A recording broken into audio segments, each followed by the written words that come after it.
Let us now switch from networking to what you call as internet. So internet, as you understand, is a network of network. It's a global network. Every company owns its own networks, whether it is within the campus or it is within the metropolis or whether it is across cities, which you call as wide area networks. But now the challenge is, how do you connect all of these to one global uh, arrangement whereby any network can very seamlessly communicate with any other network, and internet has offered the answer to it. Internet has made it possible for any one of us to connect to anyone anywhere else in the world very seamlessly and very easily. How does it do it?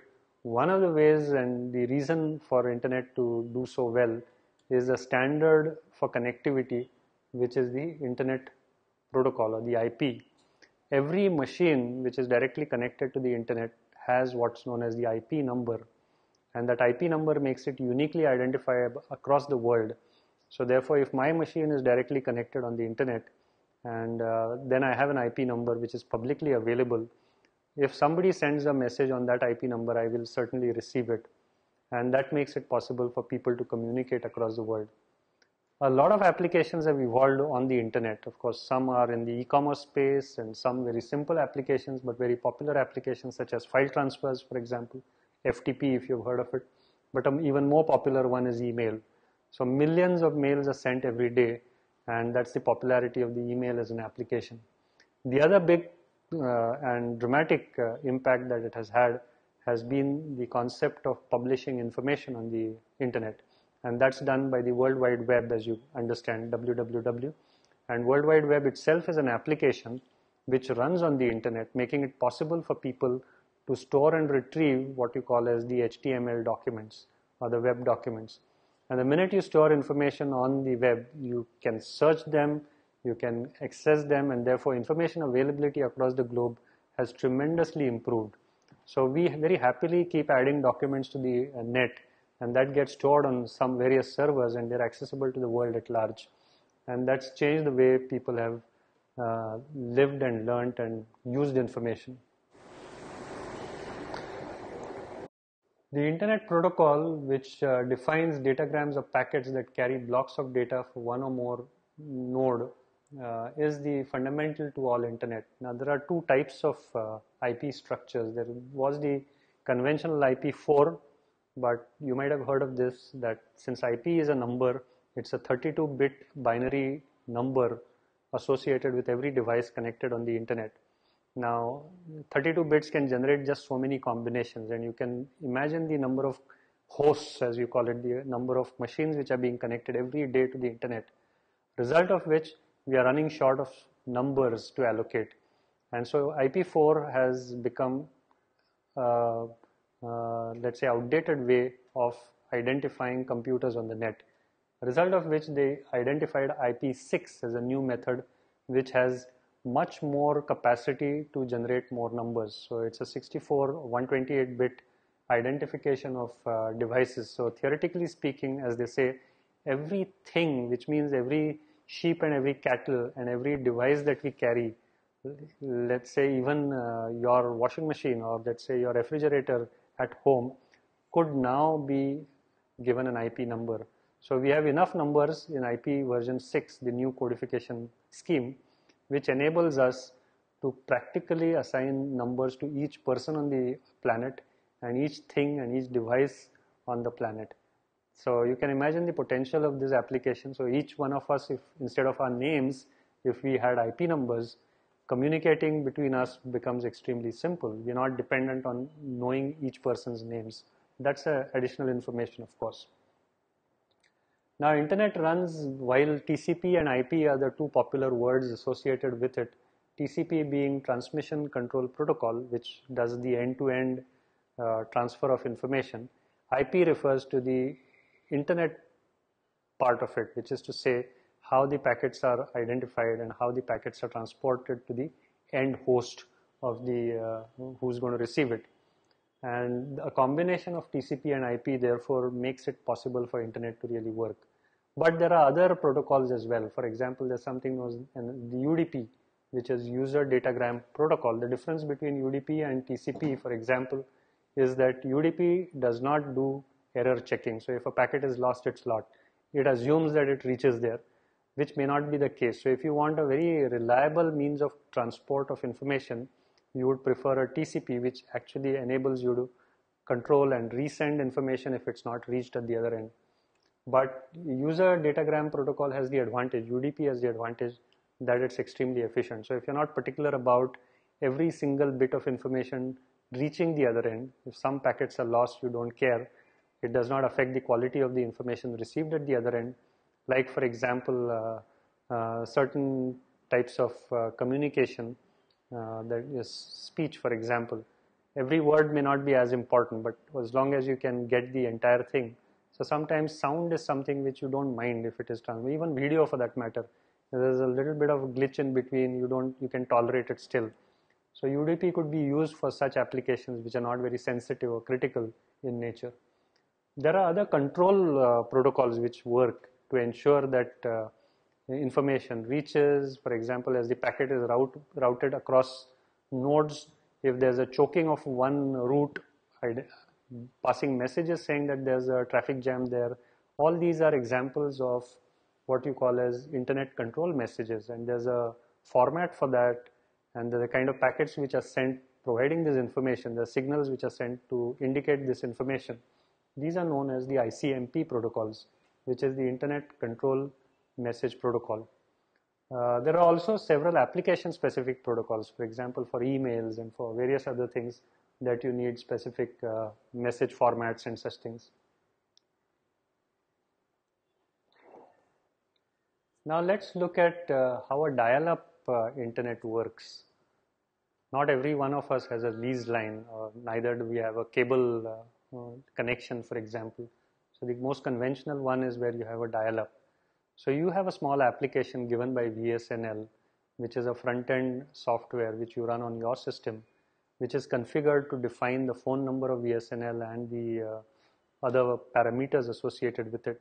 Once you click on it and start up the application, it starts dialing up behind, and there's a modem through which, and the telephone line through which it dials up, and a connection is established. Now once your connection is established with the other end, which is to say that VSNL modems receive your call and they connect you to the server, you are given what is known as a temporary IP number, because otherwise you're not known on the internet. Your machine is isolated from the internet. This is the first time VSNL fortunately is connected to the internet, and you get a temporary IP number. Based on the IP number, now you are known to the world, at least till the time that you don't switch off. So while the session is on, you have an IP number which enables you to connect to anybody on the internet. Now you can chat, you can write mails and do whatever you like on the internet. And that's how a dial-up works. So VSNL has a set of numbers, IP numbers, which it dynamically allocates to various people who connect. And every time they disconnect, that IP number is freed up and put into a common pool, which can be again used for somebody else in his place. So that's how you have the dial-up concept working.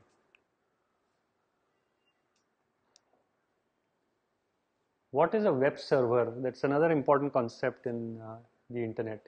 Essentially, when you have an application called www, which is World Wide Web, which is capable of dealing and handling, it's like a worldwide file system containing HTML pages. So where are these pages stored? These are stored on what are known as web servers. So web servers are essentially nothing but server devices which actually publish web-based information or HTML-based information. So any person, any client through his browser makes a request for a particular page. The web server in his company checks whether this page lies on a server within the company itself, as is it known to it. And normally when you publish information, when you say you're publishing it to the web server, so web server is aware of where the information is kept, particularly when it's within your company. When it is not in the company, it knows that this is not with it and it's somewhere outside, and therefore it sends the request through the router outside to check which site holds this information.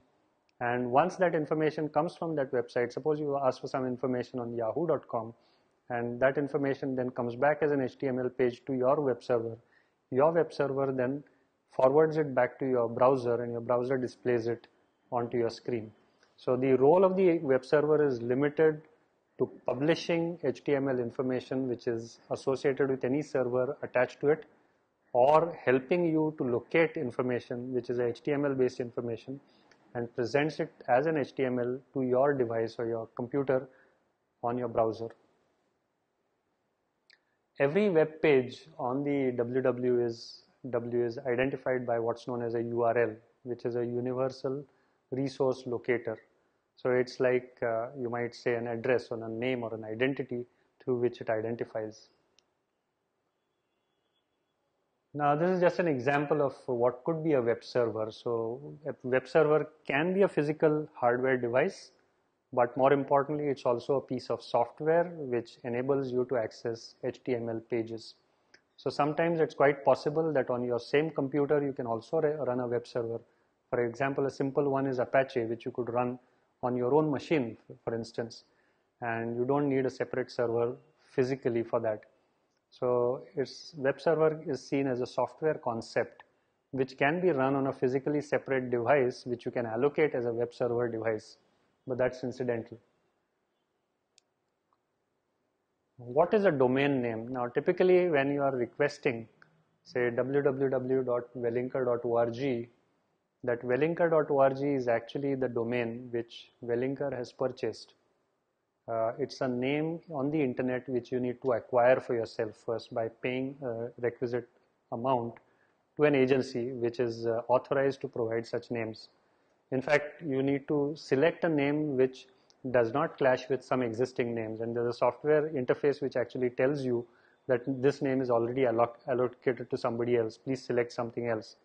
And once you've chosen a domain, you can book it for yourself, and thereafter on that domain you can buy space, and with that domain and space you can now start storing web information on that server. So every website, so to speak, has what is known as a domain name, and the domain name has an equivalent IP number, which is the Internet Protocol number, which enables you to know where on which machine is this domain hosted. So when you are trying to communicate with yahoo.com, for example, your web server will take your request from the browser where you have typed www.yahoo.com.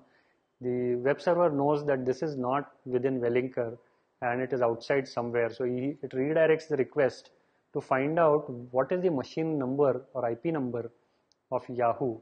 And when your router sends this information out to what's known as a domain name server, the domain name server is nothing but a table which contains yahoo.com and the IP number of yahoo.com, and it sends back the IP number. Once the IP number comes back to your web server, the web server sends a request back to that IP number, which is the Yahoo server, requesting for the home page of Yahoo. The Yahoo web server takes that IP number request, picks up the web page and sends it back to you in the same manner that you had asked it. And this web page, when it reaches your web server knows that this is a HTML page and passes it on to your browser. Ultimately, it displays the Yahoo homepage on your browser. So sounds a little complicated, but it's not as complicated as it sounds. It's basically a list of domains which are there worldwide and their corresponding machine numbers or the IP numbers.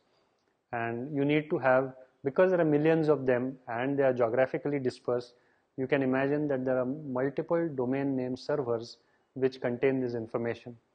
And when you register your domain, since you are sitting in India and Mumbai, probably it will be in one of the servers which are within India or within the Asia region where your name will get registered, the domain name will get registered. So when you make a request or somebody else makes a request to access you on your domain, it will have to go through several searches to be able to finally locate the domain name server which contains your name and IP number. Once it picks up your IP number, then it can directly communicate with you. Now the only good thing is it works at such a rapid speed that you hardly realize that all this searching etc. has been done, and that's the power of the internet. So here, for example, in the email you'll notice this particularly.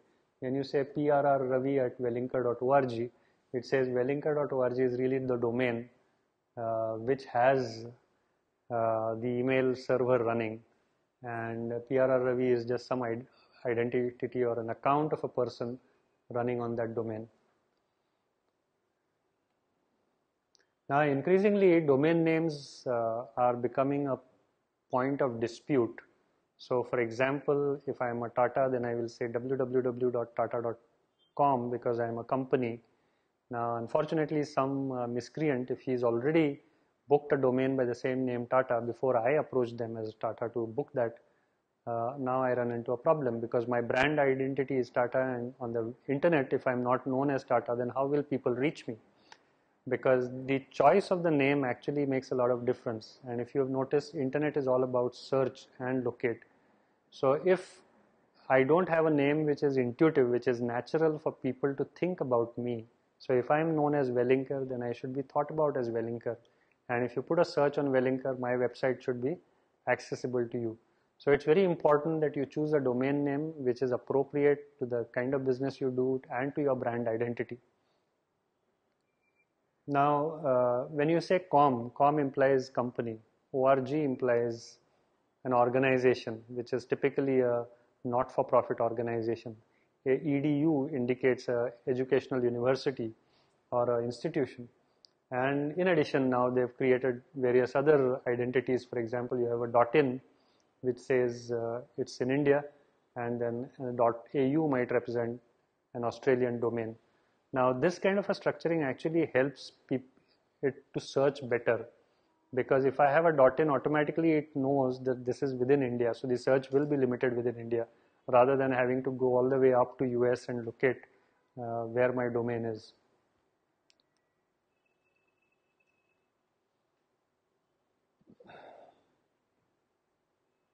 Here's a difference between what you call as a URL. URL is typically associated with any resource of any kind, and it includes an HTML document. A domain name is typically a identifiable host name, an identifiable host on the internet, an identity on the internet. So these are two different things. So typically, once you've created a domain, you might have hundreds of web pages stored on that domain, and that could be multiple URLs, so to speak. Now, how does this communication actually happen on the internet? And like we've seen on every network, there is a notion of a protocol. So TCP/IP, of course, is the base level internet protocol, which deals with the issue of packetizing your messages and sending them across. But at an application level, when you're saying, please get me this web page, it's an application level issue. So on the browser, you're saying www.yahoo.com. Now this is typed against what you call as an HTTP:// which is actually a protocol. It's a set of protocol which hypertext protocol, which is to say that please get me information about this website or the home page, and you're making a specific request under HTTP to get or to update or to send. So these are various commands which you are giving to HTTP. So HTTP is sort of a language or a command or a set of protocols which enables you to communicate between a browser and a web server. One interesting phenomena about HTTP is it's a connectionless protocol. So for example, every request that you make is treated as one single transaction and forgotten.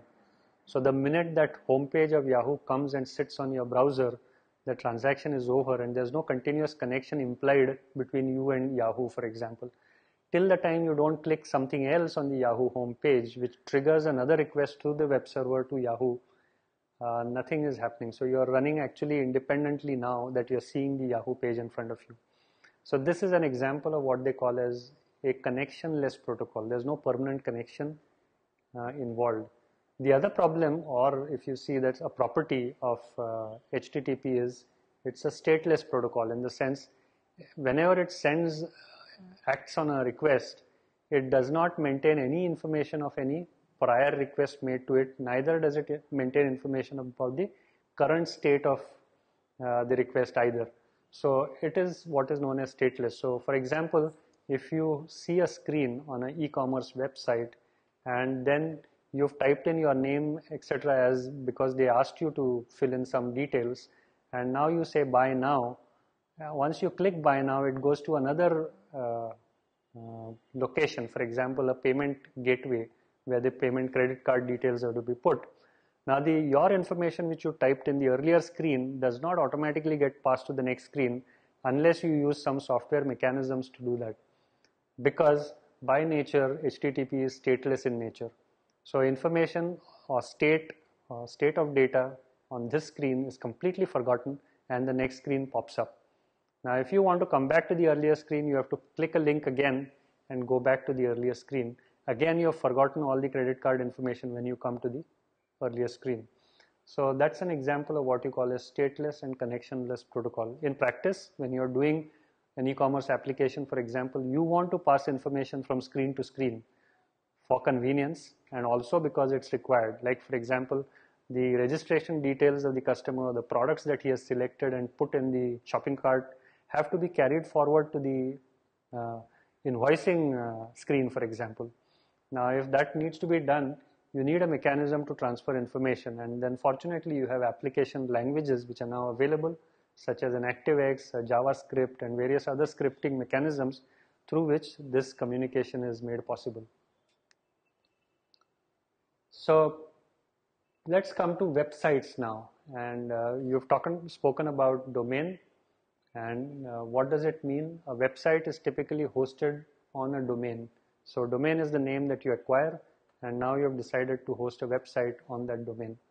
What is a website? Fundamentally, it's a collection of web pages, images, videos, etc., and various HTML pages that you have. What is a web page? Web page is a document typically written in HTML, and there are various standards of HTML, HTML5 and HTML6, etc., which essentially, what is HTML? It tells you the structure of a document. It does not have any features in terms of display of the documents, but it indicates what is the heading, what is the detail, what is the body of the document, etc. So it uses what is known as markup. So the difference is when you read a document, you are able to see what a heading is. The question is, how does a computer understand which is the heading and which is the detail?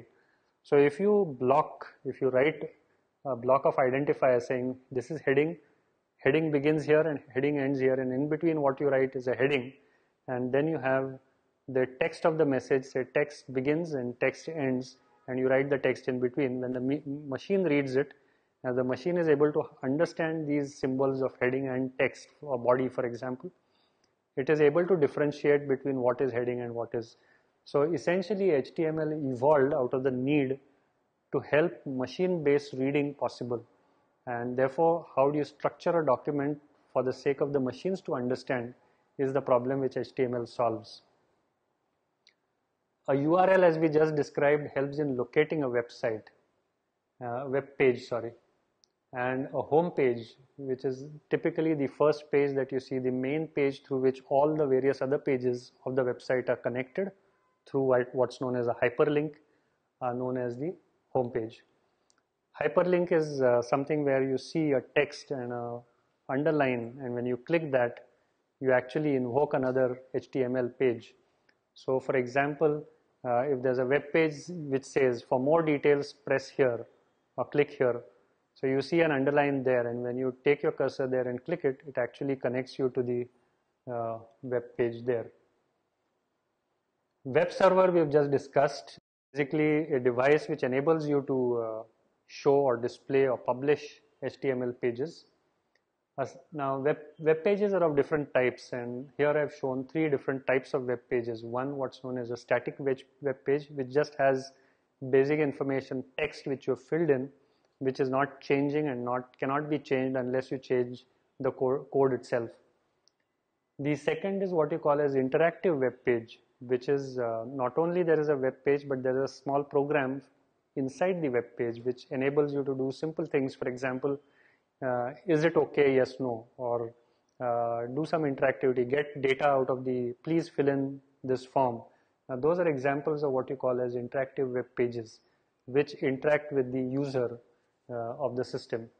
And the third category of web page is what you call as the dynamic web page, which is web page which is dynamically created. So the content itself is created on the spot depending on the request. For example, if a user fills in certain parameters, and based on the parameters, the list of employees that he wants uh, can be, for example, I say, give me only list of employees whose salary is more than 5,000.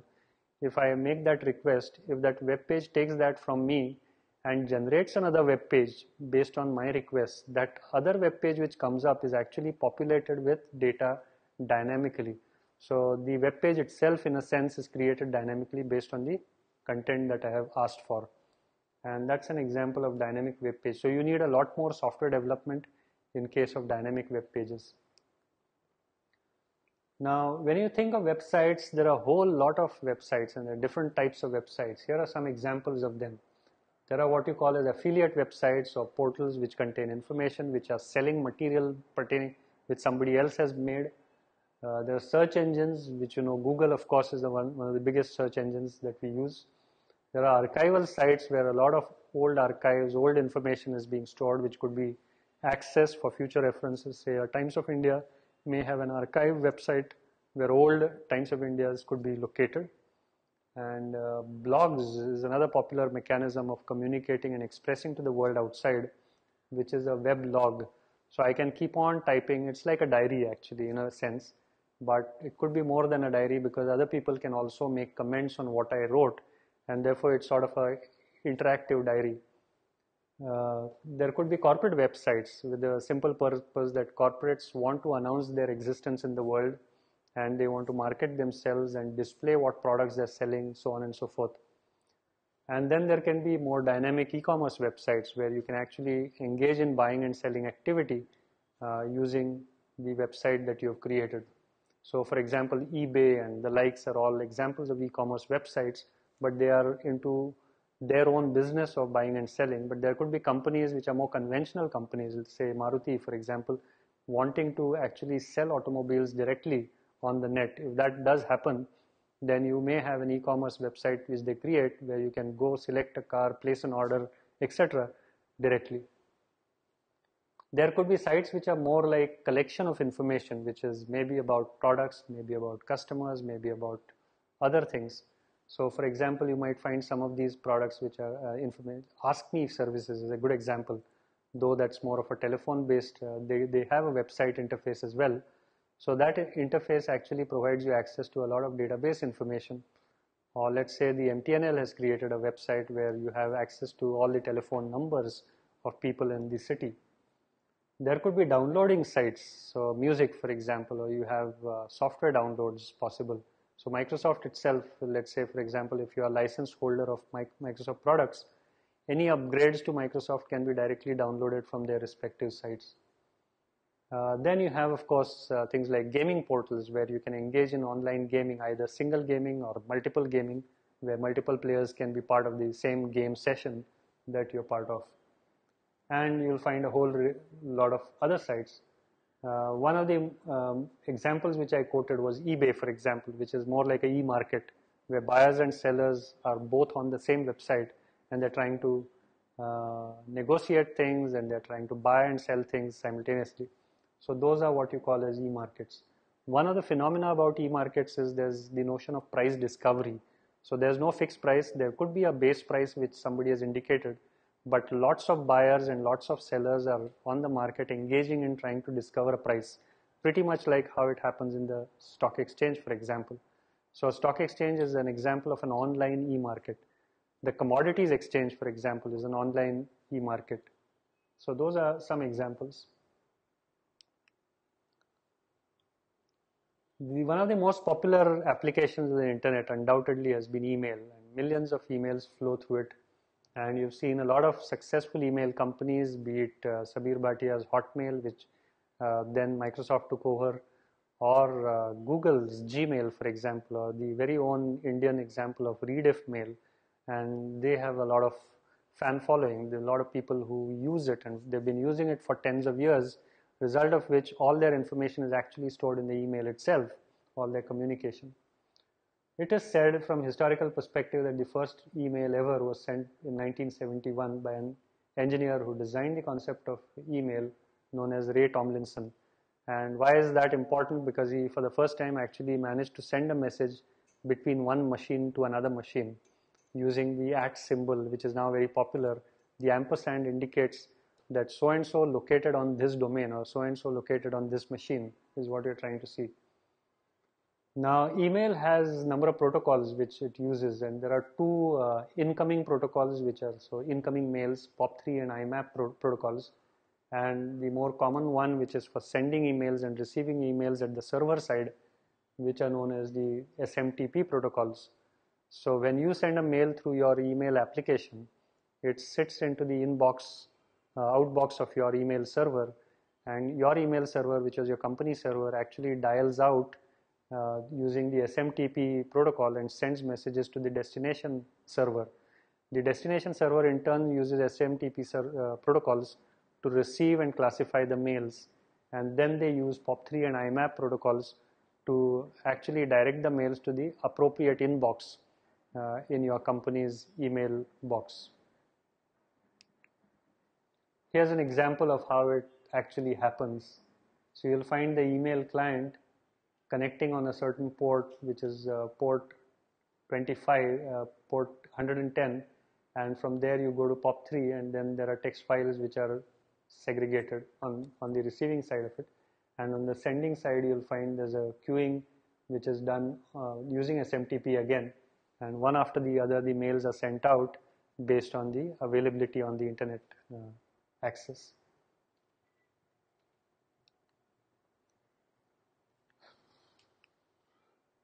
Now, email is a very effective means of communication that we all know, but more importantly, it's also asynchronous. So it doesn't depend upon whether the other person is connected or not. So as and when he connects, he gets to see it. That's a great way of communicating. So ensuring that information reaches, not having to wait for him to be available. Email is also sometimes a source of viruses. So many times you get these dubious emails which contain links and asking you to click there or visit another website. Please never do that, because many a time it is nothing but connecting to a dirty site which might either lead you to bad information or it may lead you to viruses. Email has created a huge opportunity, however, from a marketing standpoint, because you are now able to blast emails to hundreds of people simultaneously, and that's a great advantage that companies have. As long as you have the email IDs of people, you are able to mail it to them. And the interesting point is the cost is so low for sending mails. Virtually, you don't spend anything on sending emails. One of the problems which internet in general and in particular the email has brought in is the idea of spam. So while I can send hundreds of mails to people, it could also mean that many of the mails are unsolicited mails. People don't want them and I'm sending them. It could also mean that I'm sending dirty mails to people which are offending, to say the least.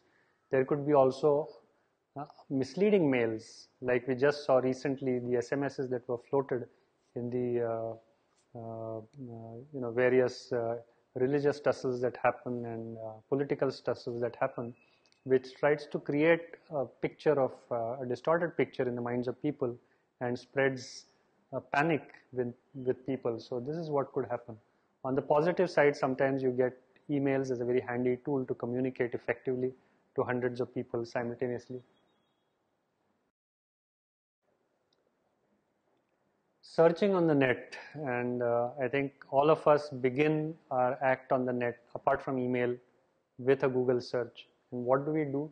We essentially go to the search engine like Google or Yahoo, type a keyword, and access pages after pages of information. And you'll find many a times it shows you one page full or one screen full, but says there are millions of pages behind which could also be accessed.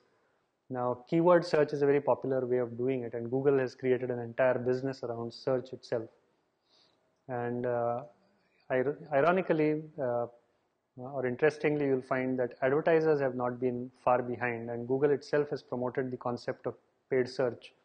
So, for example, you will find entries in your Google search which are actually nothing but paid listings by people. So somebody says that whenever the word management education comes, Wellinker's name should be popped up.